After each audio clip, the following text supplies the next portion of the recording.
Nation. The hobby is the people. Weekly news and interviews. It's your number one source. Sports Card Nation. The hobby is the people. Sports Card Nation.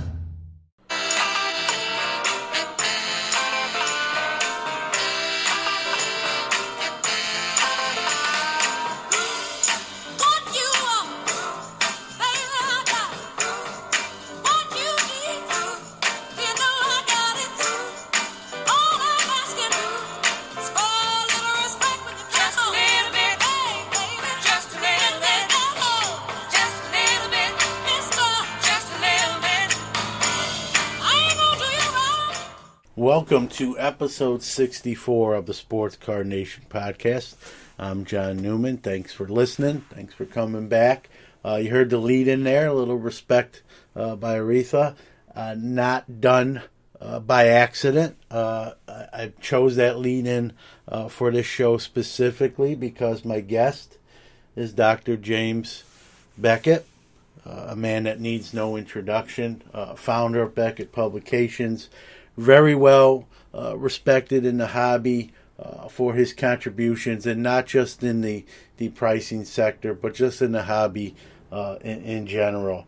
And, you know, as someone who's been in the hobby myself for 40 years, as some of you may know, yes, I'm old, you know, starting in the late 70s as a collector, then going to work in a card store, card shows, then branching out, starting doing my own card shows and traveling, and then eventually opening my own card store, and then after that transitioning to an online presence and show circuit exclusively.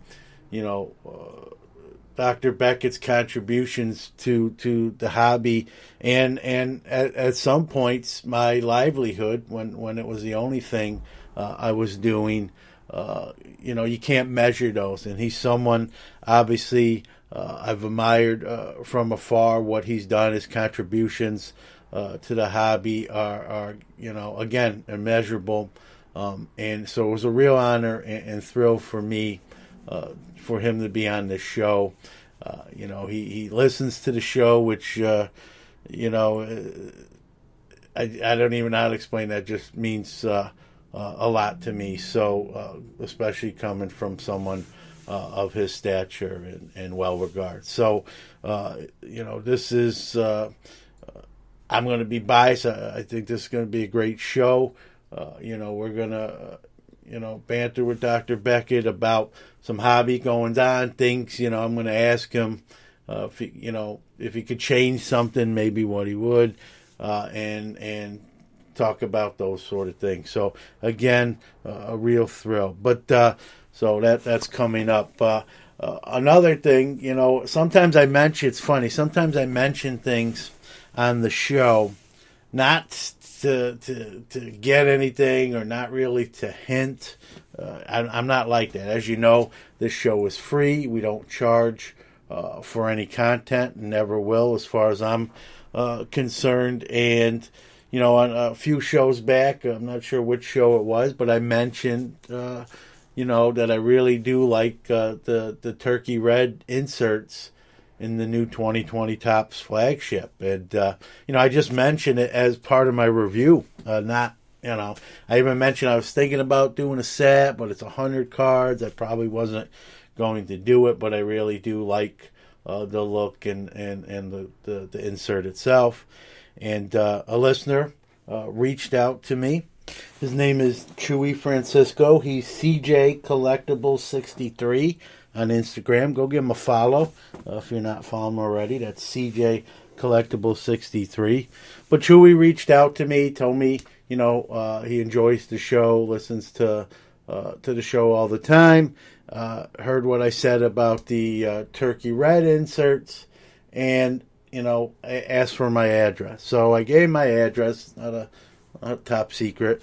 And, you know, 3-4 days later, I get a big package in the mail. And unbelievable, you know, this gentleman sent me a complete set of the 2020 Topps Turkey Red insert set. I'm like, wow, that's crazy. So, I don't solicitate that. I'm humbled and appreciative of it. Don't get me wrong. You don't need to do that. I mean, I have no ransom demands, but and there's been a few people who have sent things like that, random acts of kindness, if you will.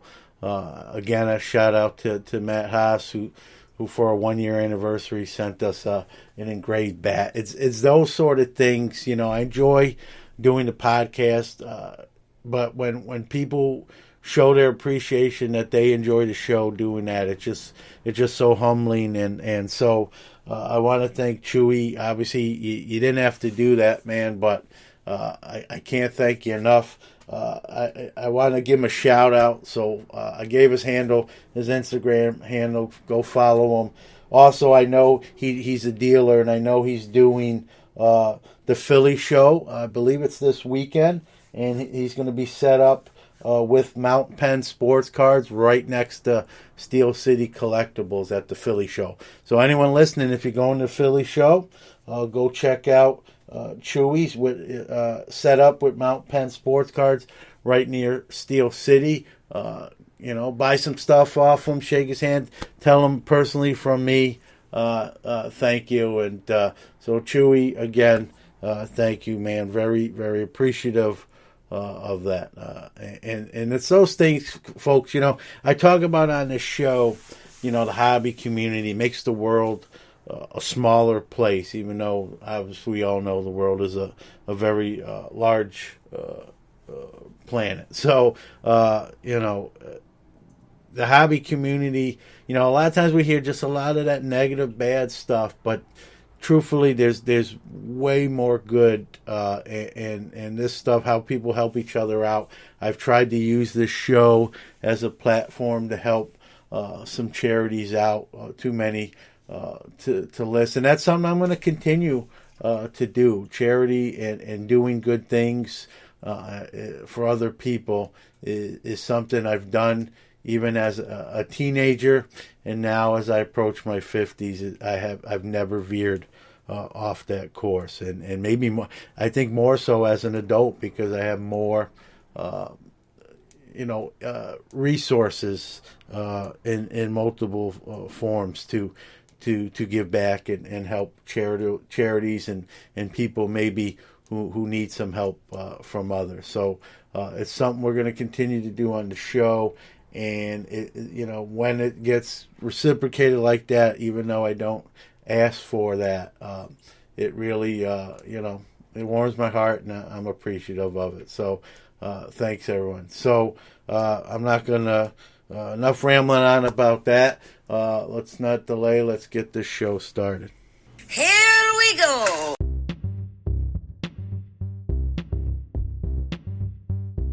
One of One Card Shop offers a tremendous breaking experience, great customer service, and they're constantly pulling fire. Steve and his family take care of you like one of their own and treat you right.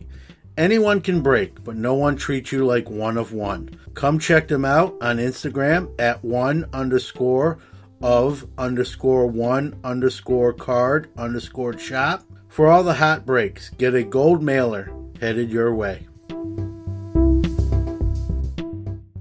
So I wanted to talk about a new marketplace that is about to hit the sports card scene, and it's called StarStock.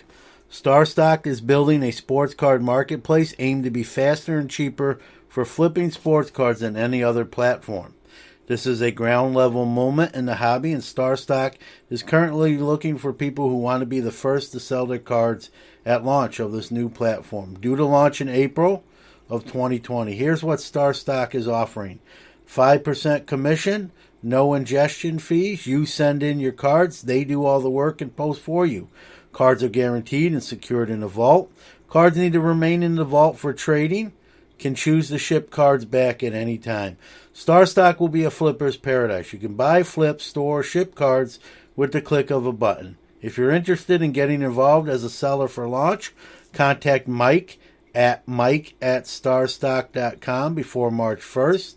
StarStock is currently looking for sellers with rookie cards and prospect cards of current players. For more details, contact Mike at starstock.com. You can follow them on Instagram at StarStock Market. That's all one word, at StarStock Market.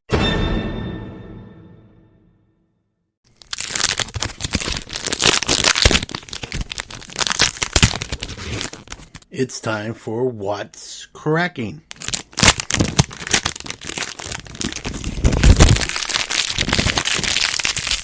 Okay, the big sale of the week, auction card-wise, goes to the 2003-2004 Exquisite Michael Jordan and LeBron James dual logo man. $900,000. Your buyer, Nat Turner. If you know anything about Mr. Turner, quite the collection. You might say his collection is exquisite. So it was a card he was trying to add, according to a quote, for a long time. He's now the owner. And it only cost him $900,000. So MJ, LeBron, 101 logo man duel, right? You figure $900K, right? There are autographs on there. None. Not autographed. So that is two Jerry West patches of obviously two great players, including arguably the greatest of all time. But an unautographed modern card just brought $900K. Let that sink in for a little bit. Speaking of one-on-one cards, most people are familiar with Jimmy Mahan. He's been on the show. Really great guy. You might remember the one-on-one Zion R.J. Barrett auto that he pulled. Got graded and then sold completely to the charity. The first buyer at $15,000 bailed. He still gave Crossnor the $15K. That's the kind of guy he is. Then he put the card back up for auction again. With that money, he's also going to Crossnor. The second sale resulted in a $6,500 closing bid. That buyer did pay. Jimmy gave that money also to Crossnor, putting that total over $20K. It's now come to light that that card, which was shipped via UPS, never made it, allegedly never made it to its destination. So Jimmy's got a case with the United Parcel Service. He's already refunded, I guess tracking illustrated that it didn't go there. So Jimmy's filed a claim with UPS to recoup the value of that card. He's already refunded the buyer. And, so in a sense, Jimmy's out, now up to $27,000. I don't want to say out, but, out of pocket. I don't know all the details of this case. Just check out Jimmy's Instagram, Kentucky basketball cards. He did post a video. But he's basically asking anyone to be on the lookout for this 101 R.J. Barrett Zion dual auto that might be tried to resold. If someone thieved it or kept it or whatever they, did illegally, it's going to be a very tricky card to move on the secondary market. It's got quite the history behind it. The reason I'm even bringing it up on this podcast is just to let everyone out there know that, if you see it or you see it listed for sale or, you know its whereabouts, get a hold of Jimmy Mahan, Kentucky basketball cards on Instagram. I think he's Kentucky Cards on Twitter. Let's go on to some sports news. The NFL and the Players Association look like they're very close to hashing out a new collective bargaining agreement. Some new things, some new wrinkles. The season's going to be expanded to 17 games. Now, the bargaining agreement may be signed here this year. but some of these new wrinkles will take a couple years to go in effect. So you're going to hear me mention these things now, but don't look. You probably won't see them for at least another 2 years. 17 game season and an extra team in the playoffs. In other words, from 6 teams to 7 teams in each conference. So instead of 12 making the playoffs, 14 will get in. Only instead of 2 teams getting a bye, only the number 1 seeds in each conference will get a bye. The players are going to get a salary and wage increase and more percentage, I believe, of the profit sharing and other monies. That was the concession that the owners had to make to the players. But the good news for us is shouldn't look like there'll be any kind of work stoppage, and the NFL will be on the field rather than off. Houston Astros scandal still continues to beat on, if you will, as players report to their spring training camps. Games start this weekend. And now it's, a lot of players are expressing their frustration that the players did not get punished, and that, cheaters prospered in the sense. And I agree with them, and this is not going to go away. Frankly, I don't know how Rob Manfred survives as commissioner past his existing term. I don't know how long that term is for, but I don't see him being the commissioner past his contract. But stranger things have happened. Let's talk about some card releases. Topps has done another online-only exclusive, Topps Black and White. If you've seen them, they basically look like Stadium Club, just decolorized. I got to be honest with you, I do like the looks of these cards. I'm sure I will be obtaining some. They were sold online as 30 card packs at $60 a pack, so $2 a card. I didn't get any. I had an opportunity. I almost bought some, but I kind of passed on them. Again, 30 card packs. 1 and 2 packs will contain an auto, which is a sticker auto. There's 43 different autograph cards, including many big names of current stars and past stars. There's the base set is 75 cards. There are numerous insert sets, including some where cards are partly colorized, and 2015 packs were sold. They are sold out. So 2015 packs were sold. Like I said, I'm sure I will get some, on the secondary market. Series 2 Upper Deck Hockey is out. My man Capo Caco is a young gun in that. So if you got any lines on or leads on where I can get some Upper Deck Capo Caco, I'm all ears. Let me know. That's my guy. I'm a huge Ranger fan. Speaking of Upper Deck, they have signed an exclusive deal with an NBA player.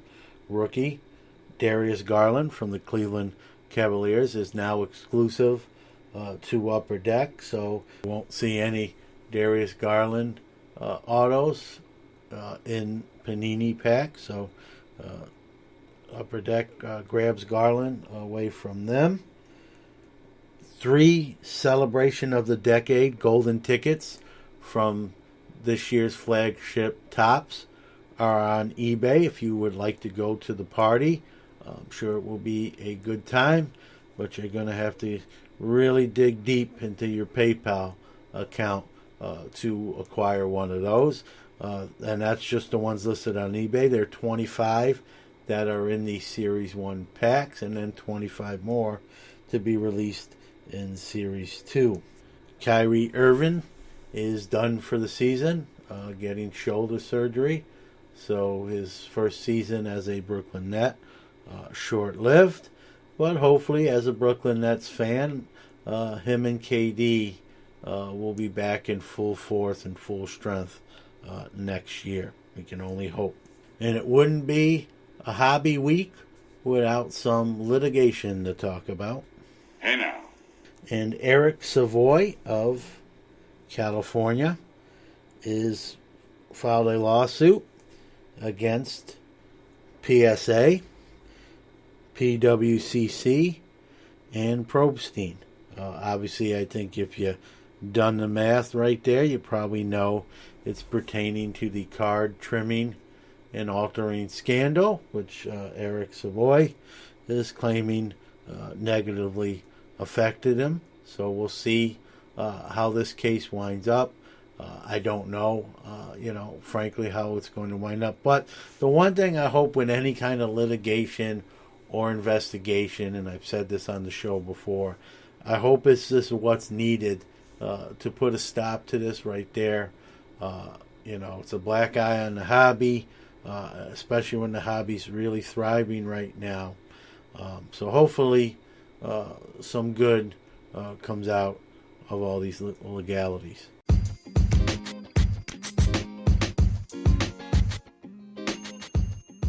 We love our listeners. Without you, there is no us. We care about your opinions and feedback and invite you to reach out to us on any of our social media accounts.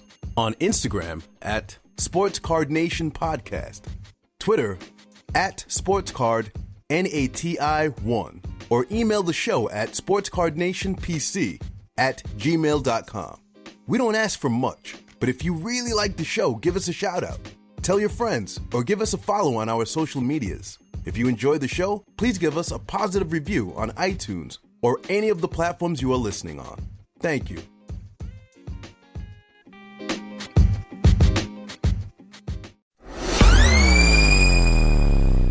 All right, I have to say I love all my guests that come on, but this next gentleman, it's a real thrill to have him on this program. He's a man that needs, quite frankly, no introduction. He's an icon and an innovator in this industry.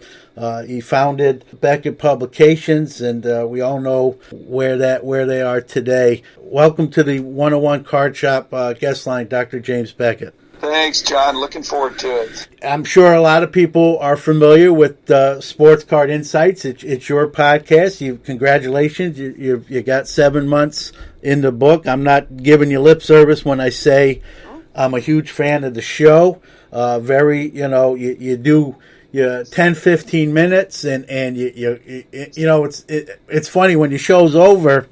I'm like wanting more. I'm like, that's it. But I also know there's one coming the following day, so I feel a little bit better. To talk about your 7 months in. How's it been? Has it kind of been what you expected more? Well, thanks, John. The feeling's mutual. I'm a fan and a loyal listener and subscriber to your show. It's been a lot of fun having other podcasters on my show, and when they talk about me doing these daily episodes that are 10 or 15 minutes, what I realize when I'm talking to Eric or Stefan or you, we're all doing the same amount of minutes per week. We're just chopping it up differently. Yeah. So if you add up my 10-minute segments, it's an hour or something, and you're doing an hour or something, and Eric's doing an hour or something. Yeah. You add it all up, but I'm enjoying the format that I'm doing because it allows me to just remember things and throw out some things that could be. I mean, I don't want to be doing history for history's sake because I think history repeats itself. And I'm as I've mentioned to you, it's more fun to do a guest. Yeah. Because then you can work off and the guest. We're doing this over the phone, which is not optimal, but it's still enjoyable. But face to face, which I've been able to do with Rich and Eric and Stefan and a lot of the Panini and other Beckett people and guys that are coming through town. When they're here, it just adds another. I'm sure you would have the same thought. And at the National, I'm really looking forward to you and I having another reciprocal interview. That's face to face. Yep. And because I think it just makes for a more dynamic interview. But I'm enjoying your podcast. I'm enjoying my podcast too. Yeah. And as if I just keep going and keep enjoying it, I could do this a long time. My wife says, "Are you ever going to run out of topics?" I said, "I don't think so." There's all these guys from the Hall of Fame, all these teams, all these sets, and amazing number of guests that you've had, that I've had, that are out there of interesting people that have great stories. Yeah, and even with this show, first off, thank you for that huge compliment coming from you. I can't tell you how much that does mean to me, sincerely. I've always said with this show, if you listen, you probably heard me say it on the show, less of me and more of the guests is the recipe is the better recipe. Let's put it that way. Well, I don't know about that. And it's just a give and take. It's too one-sided. But one of my most common,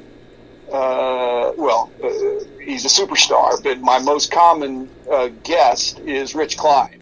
Who's a star. But he's we've worked together for so many years, decades. Yeah. That I don't know that anybody can finish his sentences, but we do. We do have a nice rapport to go back and forth and make sure we're both getting our comments in. Yeah, he's been on the show. He's a tremendous individual. We had a great conversation on the air and just as great one off there. I think we spoke more even not recording than when we were recording. And it's funny, I never thought about something you just mentioned, with the times of our shows. They all kind of equal. I never really, until you mentioned it, it didn't even dawn on me. But after hearing you say that, I'm like, yeah, he hit that right. And he's right. You don't even think about it. Except that you have 3 or now potentially 4 shows, so you're definitely going to pass me up. And I don't do a lot of social media stuff, so I think that's another place where it can really add up the time where you're dedicated to this. And but it shows in your preparation and all that. So it's a lot of fun. A lot of good podcasts out there, but you're. It's been great. Well, I appreciate that. You got, I think I speak for you too, and probably a lot of other podcasts, and not even just sports card ones.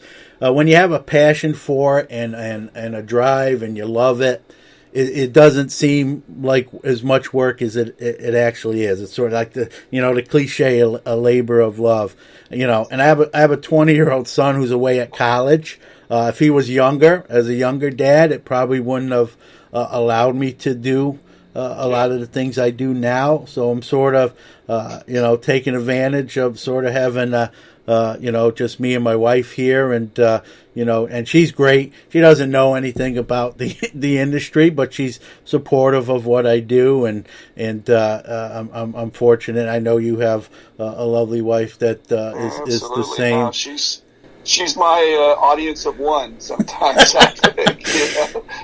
And she's learning a lot. I mean, it's just there's so many things in the industry, some of the terminology and just even how things have evolved over the years. It's been fun to give a 15-minute or 12-minute chunk. Yeah. She can listen to, and other friends and family members and others. I mean, one of the things I would hope. Again, I'm not doing a linear podcast. I'm just doing a podcast that is, just kind of episodic treatments of. You look at the title of the episode, and that's what it tells you. So, I always want to have some each week that someone that's a novice or a newbie could get some benefit from. I don't want all of them to be that way, but I don't want all of them to be for hobby baby boomer veterans. I want kind of have a demographic that's accessible to lots of people that might stumble on and have interest in one of the topics. So something for everyone, and you've said this. I hope so. And you said this with your own show, and I agree. The way you do your show, you can listen to any episode at any given time and not feel like you're out of place, or you're this is old news type of deal. Or that you're behind the 8 ball because you missed the previous episode, so you're lost. like going to school and you miss a week of school, you come back, they're covering something and you weren't there. Yeah. But it's not that. These are just individual things. And yours is like that too. You get a different guest coming in and they can just enjoy. Yeah, and again, going back to Sports Card Insight, I love how you've honored, you've had your mom and dad, God bless them, on the show. Your nephew, I love how you do that, and it's a beautiful thing, and I enjoy everyone, but to see that, and I'm a family guy, and to bring them on like that, it just tells it speaks volumes about yourself and your family as well. So I just kudos. I've enjoyed those. Those were I called the episodes where I was interviewing my parents. I actually had lunch with them last week, but I don't know that I'm going to do them all the time, but I definitely wanted to get them in there, and I may have called them pre-tributes because they're 94. Yeah, God bless them. And so I've enjoyed doing the tributes that are to people that have passed away. A little melancholy, a little bittersweet, but I just thought, wow, at least I get a chance to talk to my parents and kind of get them on the record and kind of affirm them. We're all products of our parents, our surroundings, siblings, and all that. So I came from a big family, and sports was a big part of our home. My mom was a huge sports fan. Yeah, and very active in sports, and my dad as well. So again, it's you give credit.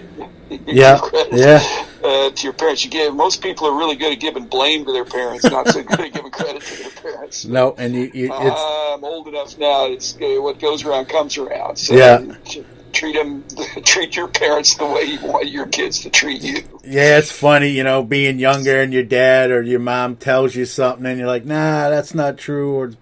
And then here you are, you become a parent yourself and you're like, my dad's right, my mom was right. And, just sometimes it takes a little time to finally admit it. So, speaking of Beckett Publications, you started that, 1984. I'm sure it started sort of even before that.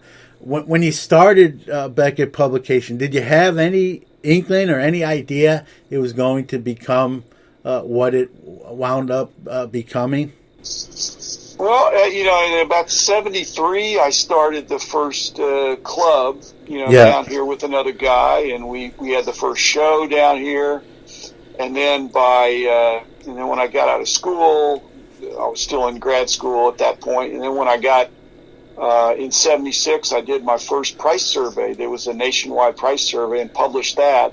Did the first price guide book in 79. Yeah. So by 84, when I started the magazine and hence started the company, I was kind of already ready into it. But it required me to kind of quit my other job. And I certainly had no goal to have a bunch of employees. But things got bigger and bigger. And again, the success I had as an individual was gratifying, but we really took off when I started hiring some fabulous teammates, many of whom are still in the industry, and so very blessed to have a great team that really propelled us to some excellence.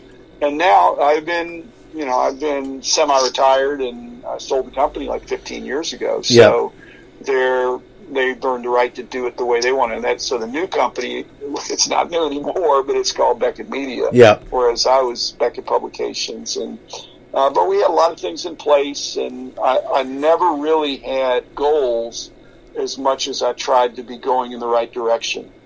And if you're doing the right stuff, then it seems like success can come, and whether it's small success or big success, if you're doing things that you enjoy and you're doing it with people that you really like and you like working with, and it's in the field of sports, what's not to like about that? But it was more successful than I probably thought it. I'd be foolish to say that I anticipated the success, but I was a hard worker, and I hired a bunch of hard workers, and we had a real tiger by the tail.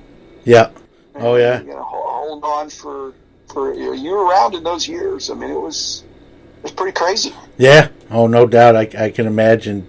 And kudos for starting it and what it became. It's a big part of my hobby life, and this is an honor talking to you. I got to ask you that, I know you said you're retired, but you're still active between the podcasts. You talk to a lot of the people in the industry. Do you miss sort of the day-to-day, of not being, not in the day-to-day aspect? Do you miss that at all, or not necessarily? The way I put it, I loved what I was doing. I mean, all along. I mean, in my whole career, I worked a lot of hours, but I really enjoyed it. What I didn't have that I have now is I didn't have margin. I didn't have any extra time. I didn't have time to much me time. I did family time. I went to church. I did all the basic stuff, but as far as just doing nothing time, there wasn't any doing nothing time. It was always doing something time with somebody. Again, each thing was a good thing, but so now I have margin, and so I don't have to. Most days of the week, I don't have to wake up at a certain time. Now I'm not going to sleep in drastically, but I can sleep in an extra hour, and nobody's going to hassle me. So I take appointments. I do a lot of consulting, but it's all pretty much pro bono. So I take as many appointments as I want to take, enough to stay busy. It's not good for guys to be, or women either, to be idle. It's not good to be idle. But so I say I'm semi-retired because I'm busy, but I'm not so I don't have deadlines like I used to have. Wow, we had deadlines all the time. And you're around, I guess, when I had my heart attack back in '96. That was a wake up call. So it's a wake up call that if your body goes over the speed limit occasionally, that's one thing. But if you live over the speed limit, you've got a chance of crashing. And I crashed. So now I'm not giving back the margin. So I wouldn't. The podcast is really turned out to be nice because it's not even a halftime job. It's very enjoyable, and I think I'm making minimum wage. But, I don't know about you, but it's I'm not quitting my day job. I mean, it's a great medium, and it allows me a chance to again connect with some of the people that I'm connecting with because of the podcast, or people but for the podcast, I just see them once a year. I see them at the National, and that's fun. But now I get an excuse to connect with some of the people, and I'm actually going to some more of these local shows, and so I'm getting again. I'm not going to get way back into it to where it's a job, but I've taken a hobby that I had when I was a preteen and a teen and a 20-something. Turned it into a business that got to be a medium-sized business, and now I'm trying to turn it back into a hobby. And that's not as easy as it sounds. But I had so many years where I could.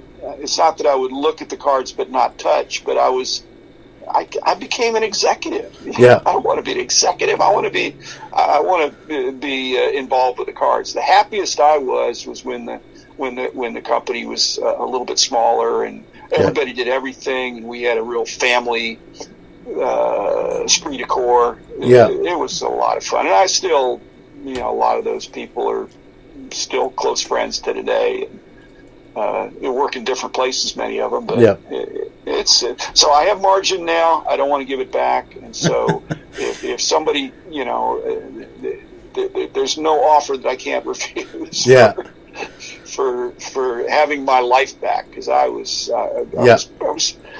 think I was a workaholic, but I worked a lot because that's what needed to be done in that season of life. But I'm in a new season of life, and I want to give back as well as, and part of the giving back, like I said, I can't. If somebody said, "Hey, write down all your stories," I Where can't do you even think begin? of them. But if I talk to you, if I talk to Rich, if I talk to some of these other people, they'll remind me of a story that I've completely forgotten about. Yeah. Yeah. And that's been the unexpected enjoyment of doing this. Yeah, and your podcast, in a sense, is sort of like an audio book in a sense. I mean, each episode is like a chapter. I'm a listener for audiobooks as well. You know, Yeah. I just think I lose a little bit of comprehension, but I gain so much on the accessibility. So I listen to a lot of books, Audible. Yeah. Things like that, but and so my story, it's just really boring to just like have a book from start to finish of this. These are the stories, but when it's broken up like this, it's. I hope it'll be more fun for the listeners, as it's more fun for me. Yeah, no, I think it is, and I speak for myself. I love the show. We're going to step aside for a quick commercial break, but when we come back, I'm going to put Dr. James Beckett on the hot seat with a couple hobby questions. Stay tuned.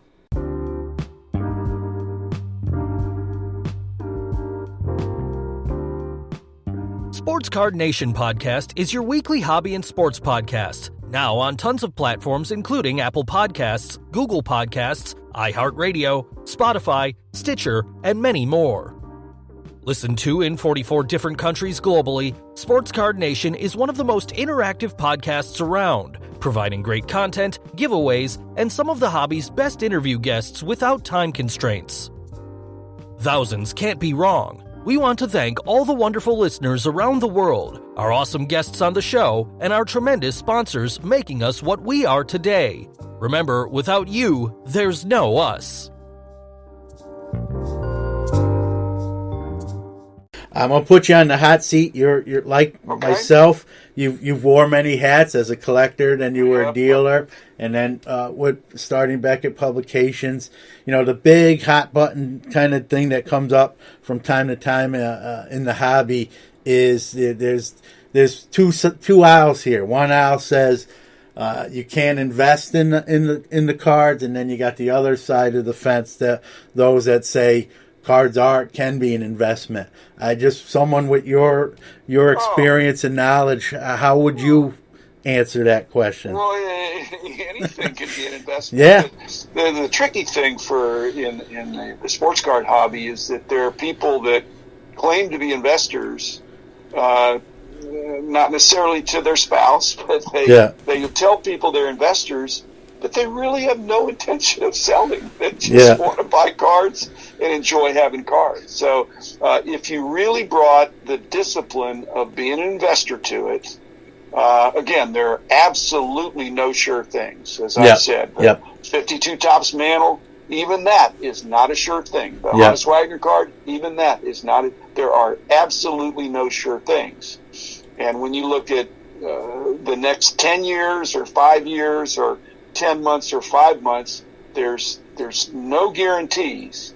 But the track record for cards as a quote-unquote investment has been pretty strong, even in the last year.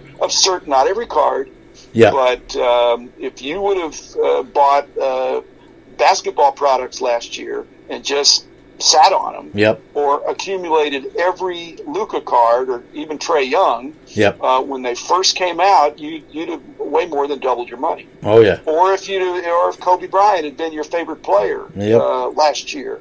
I mean, again, it's not.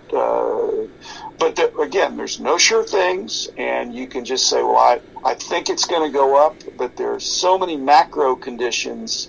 It's not like the stock market where there's an underlying value of the company. There's as long as people are appreciating and wanting to have these cards, then if demand is exceeding supply, then prices can go up. So I don't begrudge anybody from investing in cards. It's a tangible asset class that's not very liquid. So, some people have a small percentage of money in gold as a tangible asset, but gold is pretty liquid usually. And Mickey Mantle cards, may not be. So again, there's no prohibition. When we were doing the magazine, I certainly don't want to emphasize the investment aspects, because again, it isn't a sure thing. But if you're collecting and you have an eye toward, the consideration that I'm buying these cards, I'm really enjoying these cards, and sometime I hope to sell them, and I hope to sell them for a lot more money than I paid for them. I hope that happens. Yep. But again, no sure things. In fact, people in the late 80s thought that. they thought wrong. Yep. So nowadays, the cards are probably a better bet than those days. But there's still, you got to exercise caution. Yeah. I wouldn't be borrowing a bunch of money to buy cards, but for a percentage of your investments, it'd be. Yeah. It's way more fun. Investing in the stock market. Yeah. Well, more fun. I think you nailed it on the head, Jim. I've said it on my show. You just said it. You can invest. Anything can be an investment. Now, some are better than others. Nothing's, like you said, nothing's guaranteed. Just because you invest in something doesn't mean you're going to come out ahead. But anything is a potential investment. So when I hear, it doesn't bother me. It's everyone's entitled to their own opinion, to each their own. But when someone says, it's strictly a hobby and there's no, you see what some of these cards are bringing at auction houses, and you just can't say that it's not an investment. Well, tell that to somebody that just sold some of these. Again, if you had any 2000 football product, yeah. And it was unopened or set aside, or even sets with, the Brady's. Yeah, you would just be mopping up. But again, in the stock market, you can look at past performance. Yeah. And that gives you some sense of what might happen in the future. And yet, what do they base stock prices on? Not so much the past as kind of the earnings per share looking forward, and what the analysts say. Yep. You can't do that with it. You could say, well, if Tom Brady plays another year, can his cards really go up anymore? I mean, he's at an unprecedented height. Yeah. And so, but again, that's it's a free world. People can do what they want to do. I just think it's good to not be. The problem is when you're so passionate, you can get overextended. Yeah. I hope that doesn't happen. Yeah, no doubt. I appreciate your answer. I agree with you pretty much wholeheartedly. One last question, if I may. Sort of another hot seat question. Not too bad. Again, you've been in the hobby a long time. You've seen it change from way back when to its current form, which is vastly different. If you had a magic wand and you could change just one thing currently, what would it be? I'm not a big fan of the again, human nature with the leagues and the Players Association. Their interests are not perfectly aligned. Yeah. And the card companies have to play that game, and so having single source licensing arrangements, I prefer that not be the case. I understand. Yep. We live in a capitalist kind of free enterprise, but if they negotiate for that and that happens, but to me, what would have been better if I could be the czar and turn back the clock? Yeah, I would have wanted to have more restraint starting in the late 80s. Yeah, that there wouldn't be profit maximization by the players, the leagues, or even the card companies. That when we started our magazines, if we printed to demand plus a little bit more, that actually would have been bad. And so again, I was in charge of those decisions, and I thought we're gonna exercise some restraint because we want to build the market in a lasting value. Yeah. and so I think you were around in those days. Yeah. If you can get cards anywhere and they're not scarce, then it just needs to be the collectability aspect that needs to be always front and center. Yeah, and I love your answer. One of the reasons I asked you that question, but besides your knowledge and expertise, it was recently asked to me, and it's your answer. I answered the same thing. I answered it that I would like to see, rather than one company have like an exclusive license. Yeah. I like the days. I know it's never going to be exactly like that. I'm a realist. I get it. But those days when it was Fleer, Donruss, Score, Upper Deck, Tops, and doing all the sports and competing against each other, I'd love to see something of that ilk again with Panini getting a full baseball license and hockey being done by 3 or 4 companies, baseball being done by 3 or 4 companies, even if it's less products where each company can make only a certain amount. But I think that would be good for the hobby. Not that the hobby's doing bad. I just think maybe I'm a product of my environment, and I grew up like you with all those companies. I'd like to see. I miss those days. Looking back. Well, yeah. I mean, it's just there's checks and balances. Yeah. But, again, I'm. You're not in charge, and neither am I, John. So we're just a couple of guys talking about what ifs. Yeah. I've really enjoyed doing some of my what if episodes. Yeah. But that's a what if that remains in we have no control. Yeah. So I think that in fact the horse is out of the barn. Yeah. I think you're right. To be honest with you. So. Well, I can't thank you enough, Dr. Beckett, for giving us some of your time, coming on the show. As someone again that's been in the hobby a long time, or someone I've looked up to. I've known what you meant to the hobby. So having you on the show I appreciate it. Thank you so much. Well, thank you, John. Keep up the good work. I will certainly listen to your next episode with even more enthusiasm. Well, I even recognize the voice. That would be good. Yeah, I appreciate it. And everyone, one of my favorite shows, Sports Card Insights with DR.James Beckett. Every day, great content. And the beauty of your show is from one day to the next, as a listener, you're not sure what you're going to get any given day. And to me, that's the beauty of it.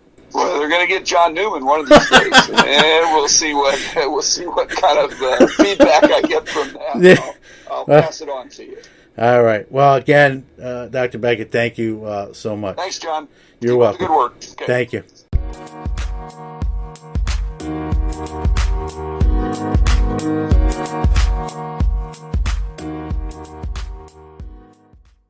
Let me tell you about Iron Sports Cards and Collectibles. They're your number one source for all your PSA grading submission needs. They're constantly submitting, so they are always at the ready when you're ready. They offer various turnaround levels at the lowest prices around. Cards are insured to and from PSA at no additional cost to you.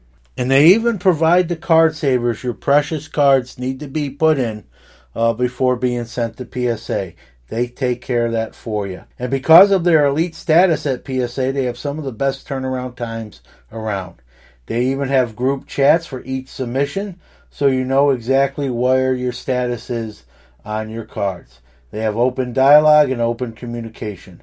What are you waiting for? Contact Rob on Facebook on Iron Sports Card Group. That's Iron Sports Card Group on Facebook. Or get a hold of Rob on Twitter at Iron Sports Cards. All one word, at Iron Sports Cards. They'll take care of you. Tired of that standard annoying team bag? You know the ones I'm talking about. They get wrinkly, baggy, scratched up, and cloudy where you barely can see your prized cards anymore. I was too, until I found the answer. And that answer was crystal clear. That answer, Superior Fit Sleeves. These sleeves are crystal clear, smooth as silk, and have been what collectors have been longing for all this time. The solution comes in all sizes, from thick magnetics, top loader size, graded cards, and many, many more. I use them. I swear by them. Find yours today at www.superiorfitsleeves.com or go to eBay and search eBay seller Richie707. That's RICHY 707. You can thank me later.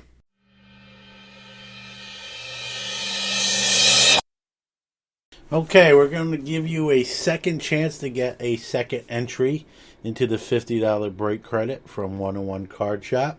I'm going to ask a trivia question. It's pretty easy if you know anything about me, or, I've said it numerous times on the show, but it's probably easy even if you're not a listener of every week. Make sure the question I'm about to ask, when you have the answer, make sure you private message us or DM us the answer, not publicly, but private message us on any of our social media locations. So here's the question. Myself and Topps have something in common. What is it? Myself and Topps have something in common. What do you think it is? And no, we weren't started or born in the same year, but it's something sort of like that. Good luck. All right, that's a wrap for episode 64. I want to first off thank my guest, DR.James Beckett. Again, as someone who's been in this hobby as long as I have, that was a real honor and thrill for me to talk to someone who I've admired again from afar. I look forward to meeting Dr. Beckett in person in Atlantic City at the National here a few months here down the line. And again, tremendous. And I know he said he's semi-retired, but he's still very active.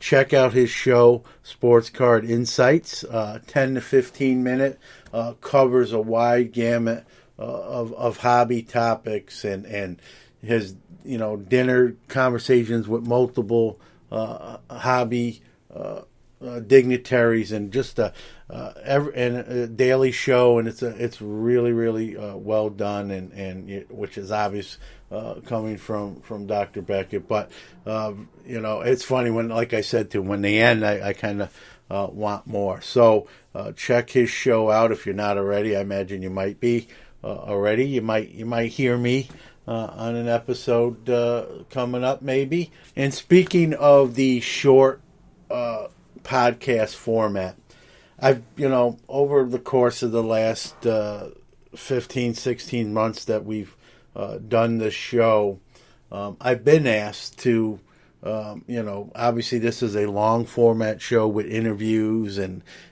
my other segments. And I've been asked by people, have you ever thought of even doing another one, just kind of a fast one where you pick a topic and you talk exclusively about that, no guests and that sort of thing. And I've always kind of thought about it, and I've just, every couple weeks someone else will mention it or mention another show, and can you do something like that? So that sort of thing, and it's something I toyed with, and I finally going to take the plunge. We're going to do it. It's going to be 8 to 10. I'm going to try to keep it in that frame, 8 to 10 minutes. Maybe 15 on the longer versions. But it's going to be no guest. Very unlike this one. Won't be anywhere close in length as you can imagine. And it'll cover a variety of topics, whatever's on my mind, from hobby stuff to maybe even reviewing a set, which I'm not a big set reviewer per se. I open a lot less wax than I have in past years. So it'll cover whatever might be on my mind, a rant, some money saving tips, maybe some thoughts on how to sell, move your cards, hobby etiquette, that sort of thing. Again, 8 to 10 minutes is the length I want to try to keep it to. The name of the show is Hobby Quick Hits. Hobby Quick Hits. Hobby Quick, Quick, Hits.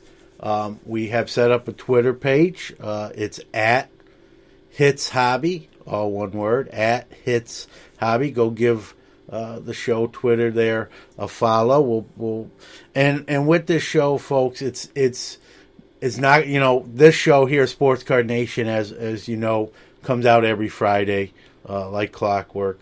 This Hobby Quick Hits is not going to be like that. It's going to be whenever, just at random. 1 week I may do 2 little shows.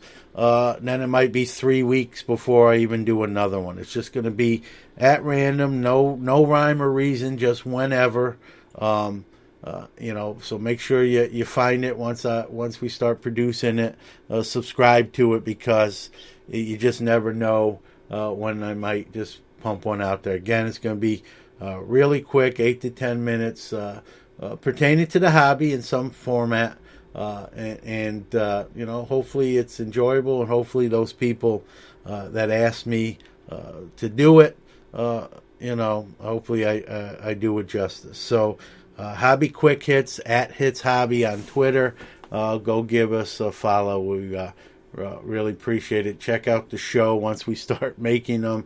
Let me know what you think. Let me know what you like, what you don't like. And again, anything we produce content-wise, it's I always say this, it's the listener's show. So tell us that's how this show came about. Hobby Quick Hits is people sort of people ask for it. So I finally just caved in and decided to do it. So again, your feedback means everything to us. Let us know what you think of the new show. Let us know what you think of this show, or what any improvements, what you like, what you don't like, so we can do the best and put the best content out there that we can. Don't forget to enter the giveaway for the $50 break credit for One-on-One Card Shop. Steve Chada doing right by us, giving out break credit, $50 every week here in February. And you heard that trivia question I asked a little bit earlier in the show. Make sure you DM or private message us the answer for another way to get another entry to win the break credit. So with that being said, I want to say thank you, everybody. We'll see you here in another week for episode number 65. Take care. You've been listening to the Sports Card Nation podcast. Join host John Newman next week as he gives you another jam-packed episode of all things related to the sports card hobby. And a little extra fun, too. Don't forget to check out the show on Instagram at Sports Card Nation Podcast.